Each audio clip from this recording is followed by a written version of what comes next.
Sir हम जब भी कहीं नई जगह जाते हैं तो सर वहाँ पे हमें अगर फीमेल से बात करना हो तो सर हमें शर्म आती है कि लड़की स्पेशली अगर आप बॉय स्कूल से हो। हाँ बॉय स्कूल से हो आप भी? हाँ हाँ। हाँ, होता है ऐसा बिल्कुल। तो हम मतलब सोचते हैं कि ये बात कैसे करूँ, कहीं मतलब एक्सप्रेशन खराब तो नहीं हो जाएगा, मतलब इस टाइप। बिल्कुल सही, मतलब बोल ये रहे हैं लेकिन ये बहुतों के दिल की बात है ये। यस और नो? यस और नो? देख लो कितना शोर मचा रहे हैं लोग। हाँ। तो सर वही बात करने में मतलब हिचकिचाहट सी होती है।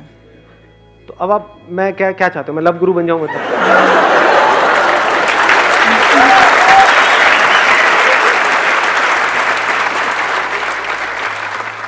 मैं समझ रहा हूँ कि वहाँ पे हिचकिचाहट सी होती है, ऐसा क्यों होता है उसी को समझने की कोशिश करते हैं स्टेप बाय स्टेप। ऐसा क्यों होता है? क्यों होता है? सर अबे रुक जाओ, सर ठीक है बात करें ना, हम अपना बात जी करें। सर, हाँ बिल्कुल। हाँ बिल्कुल कंफर्टेबल हो जाओ। आप यहाँ पर मेरे लिए आए हो, मैं आपके लिए हूँ, हाँ। ठीक है, डेट पे हम।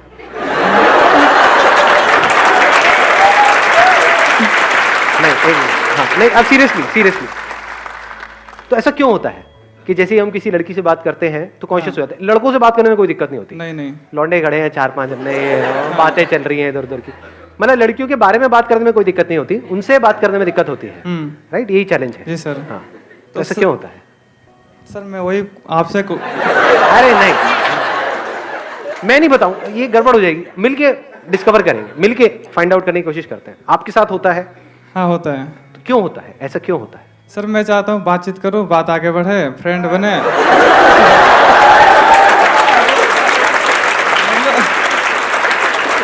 तो सर गलत मीनिंग नहीं है मेरी। नहीं, गलत की मैं भी बात नहीं कर रहा।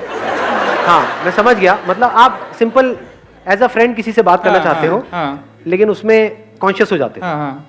ऐसा क्यों होता है? क्यों हम बात करने में कॉन्शियस होते हैं? कोई और बताना चाहेगा, इनकी हेल्प करना चाहेगा, जिनके साथ एक्चुअल में ऐसा होता हो? इनके साथ में जो बैठे हैं उनको देना माइक। हाँ आप भी खड़े हो जाओ। हाँ बताओ। Fear of rejection.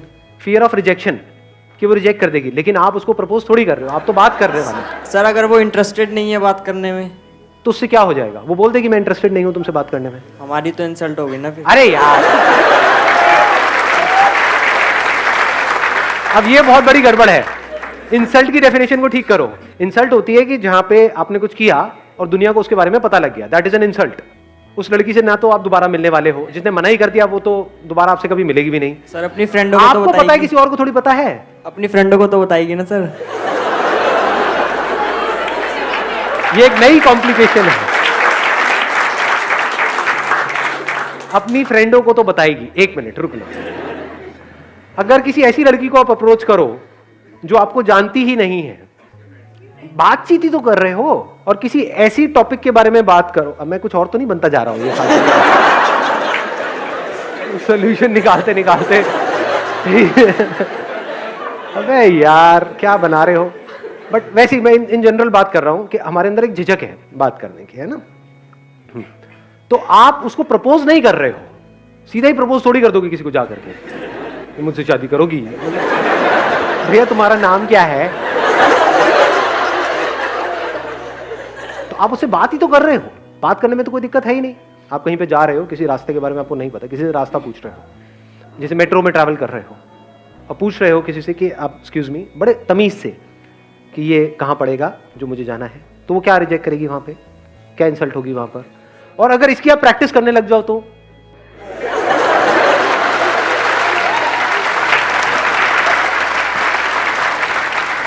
अभी प्रॉब्लम की जो जड़ है ना, वो पता है क्या है, कि हमारी प्रैक्टिस नहीं है फीमेल से बात करने की। तो वो हमको भूत प्रेत की जैसी लगती है, मतलब एक एलियन की जैसी है। बहुत ये फैक्ट है, मैं सच कह रहा हूं। जो बहुत लड़कों के लिए इंडिया में फीमेल से बात करना मतलब कि पता नहीं क्या, एक हवा है, जबकि एक्चुअल में ऐसा कुछ नहीं है। उसको ना रिस्पेक्ट चाहिए होती है और कुछ नहीं चाहिए। देखो अब आंसर भी मिल रहा है। हाँ एक मिनट, सही जगह से आंसर आ रहा है। एक मिनट रुकना, माइक लेकर के बोलना।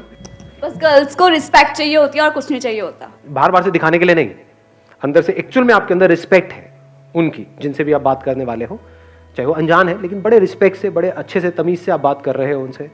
तो दो ही चीजें होंगी, या तो वो मना कर देगी कि नहीं मुझे नहीं पता रास्ते के बारे में, या वो आपको बता देगी।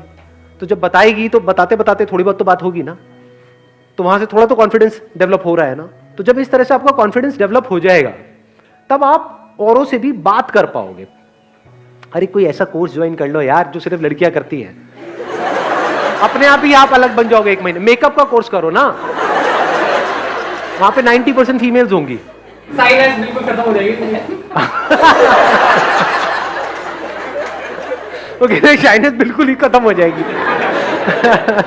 नहीं, सही कह रहे हैं, मतलब कोई बुराई नहीं है ना। वहां पर सोचो कि मतलब सिर्फ 50 फीमेल्स हैं और एक अकेले आप मेल हो, या 2-3 मेल्स हैं, तो खुशी की लहर दौड़ गई है जिंदगी में। अल्लाह, फिर तो कॉन्फिडेंस पूरा आ जाएगा। फिर तो आप सीधा जा करके कह सकते हो बजाय के नहीं, not would you like to be my friend, would you like me to do your makeup.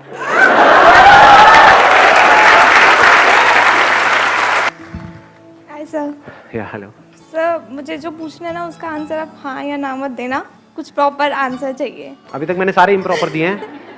आपको किसी चीज़ से डर लगता है? क्योंकि आपने अपने सेशन में कहा था अगर मेरा ये बिजनेस भी चला जाएगा तो चला जाएगा, तो फिर भी कुछ ऐसा है जिससे आपको डर लगता हो? मेरी बीवी से। सच बोला है, मेरी आंखों में देख सकते हो। Morning, sir. गुड मॉर्निंग जी। My question is, I'm very straightforward, which people doesn't like. तो ये लोगों की प्रॉब्लम है, आपकी प्रॉब्लम नहीं है।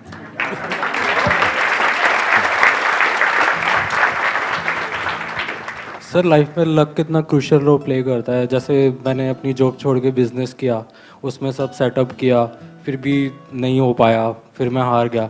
फिर अब मेरे अंदर इतनी हिम्मत ही नहीं है कि मैं फिर से स्टार्ट करूं, और घर वाले भी कोई सपोर्ट नहीं कर रहा है, कह रहे हैं कि नहीं हो पाएगा, तू अनलकी है। अगर आपका एक्सीडेंट हो जाता है जिसमें आपकी खुद की कोई गलती नहीं है, तो उसको आप डेस्टिनी बोल सकते हो, लक बोल सकते हो, कोइंसिडेंस बोल सकते हो, चांस बोल सकते हो। लेकिन अगर आपने कोई बिजनेस किया और वो बिजनेस नहीं चला, तो उसमें लक का कोई रोल नहीं है।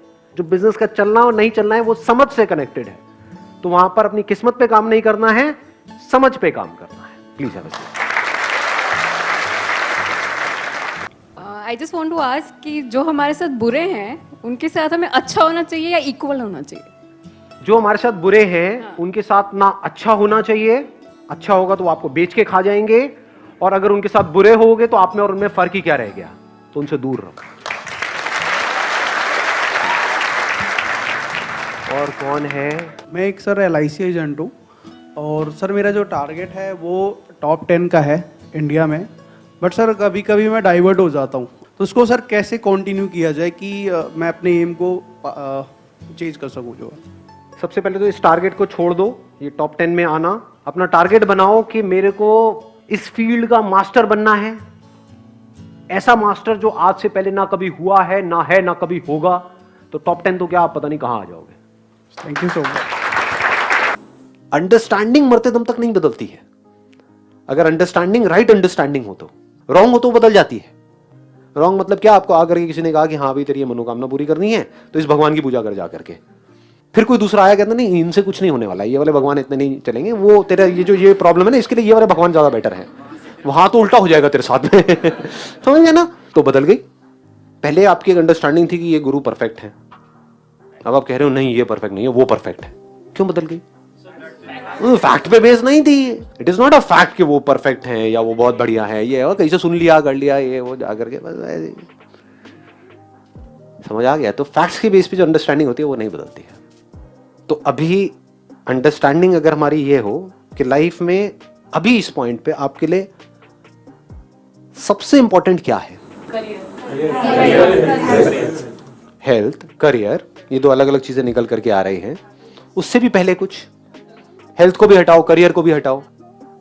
अभी कुछ ऐसा हो रहा है, कुछ ऐसा है जो बहुत इंपॉर्टेंट है, जो अगर ना हो तो सब बेकार है। और वो अगर अभी हमको समझ आ जाए कि ऐसा क्या हो रहा है और उसके ऊपर हमारी हैप्पीनेस बेस्ड हो तो कमाल हो सकता है। इतना बड़ा रीजन है खुश होने का, खुशी से झूमने का, जिसकी कोई हद नहीं है। जो और जितनी भी आपकी प्रॉब्लम्स है ना वो सब बहुत छोटी हो जाएंगी जैसे ये समझ गहरी हो जाएगी। अभी ऐसा क्या हो रहा है आपकी लाइफ? You are alive. नहीं आती खचरो ये बात समझ में? छोटी चीज है। You are alive. ये सच है झूठ है? इस अंडरस्टैंडिंग को मरते दम तक बदलने का कोई तरीका है? तो अगर आपकी खुशी इससे लिंक हो जाए, इस अंडरस्टैंडिंग से लिंक हो जाए, ये राइट अंडरस्टैंडिंग है, रॉन्ग अंडरस्टैंडिंग है? कैन यू से आई एम नॉट अलाइव? मैं कहूंगा अबे अगर तू मुर्दा है तो बोल कौन रहा है कि आई एम नॉट अलाइव? जिंदा ही बोल सकता है ना कि मैं जिंदा हूं। ये राइट अंडरस्टैंडिंग है। मैं हेल्दी हूं, मैं बीमार हूं, वो एक अलग टॉपिक है। मैं सक्सेसफुल हूं, मैं फेलियर हूं, वो एक अलग टॉपिक है। मैं दिखने में अच्छा हूं, मैं बुरा हूं, वो एक अलग टॉपिक है। वो सब अलग टॉपिक्स हैं, पर इन सबका ग्राउंड क्या है? मैं जिंदा हूं, मैं हूं।